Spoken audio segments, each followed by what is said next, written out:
എന്താണ് മനസ്സിലായില്ലേ എന്നെ? ഇല്ല ഏതാണ് മനുവിന്റെ അനിയൻ. ആ മനുവിന്റെ അനിയൻ ഇവിടെ താമസിക്കാൻ വാ ഇങ്ങോട്ട് അല്ലാതെ ഇവിടെ എത്ര പേരുണ്ട്? എടാ എന്നോട് എനിക്കറിയാൻ പാടില്ല പല സമയത്ത് പല ആൾക്കാരാണ് പക്ഷെ എനിക്കറിയാവുന്ന ആൾക്കാരെയും പറയാം ഞാൻ വൈപ്പിക്കാരൻ അത് തൃശ്ശൂർക്കാരൻ അവിടെ ഒരു കോട്ടയക്കാരനുണ്ട് നീ ഏതാ ഹിന്ദിക്കാരൻ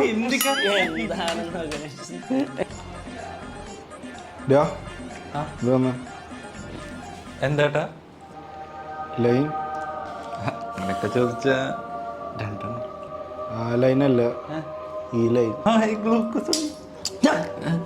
ഒന്ന് കഴിക്കല്ലേ ചക്ക നീ ഇപ്പൊ തന്നെ നശിപ്പിക്കല്ലേ മനുവിന്റെ അനിയനാ. മനുവിനെ നീ എന്താ രണ്ടണ്ടി കൂടുതലുണ്ടോ? പോ ഇങ്ങനെ മൈൻഡ് ചെയ്യണ്ട ഇടയ്ക്ക് ഇങ്ങനെ നമുക്ക് വേറെ ആളെ കാണാം ഇങ്ങനത്തെ കുറെ സൈക്കോസിനെ കാണും. ഇതാണ് നമ്മുടെ റൂം. കൊള്ളാലോ. നല്ല മെനിയില്ലേ ഓ ഫിക്സ് മിഠായി എന്റെ ചേട്ടാ തൊണ്ടാൻ എടുത്തിട്ടേ. തൊണ്ടയിലിടുന്ന സാധനമല്ല പിന്നെ അതൊക്കെ വലിയ ചേട്ടൻ പഠിപ്പിച്ചേരാ. ഇത്